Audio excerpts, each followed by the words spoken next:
Hello, I am Officer Carlos Trincado of the Indianapolis Metropolitan Police Department. In this video, I will show you how to use this trigger lock with common handguns. Before you use this lock, you first need to be aware of the warning that appears on the package. You may also see this warning on the lock itself. It is not a good idea to use a trigger lock on a loaded gun.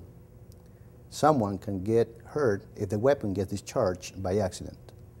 If you're a gun owner and you prefer to keep your gun loaded, you may consider to keep your weapon in a locked box, on a gun safe, or a cabinet that you can lock.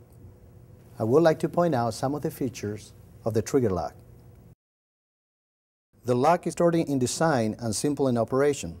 It comes with 2 keys, and you will need to carefully consider what is the safest place to keep your keys. This lock is universal, so it will easily attach to most handguns and long guns. Before you attach the lock to your gun, check to be sure the gun is not loaded. Check your gun visibly to make sure it's not a bullet in it. After you're certain that it's not loaded, you can use the trigger lock. Use your key to open the lock, and the lock will separate. On one of the halves, there is a center post that will either go in front or behind the trigger. On this particular gun, the post goes in front of the trigger.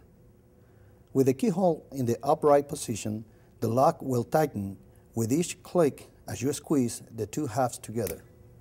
When the lock is correctly attached, the lock will surround the trigger guard. To detach the lock, simply turn the key and the lock will easily separate from the gun.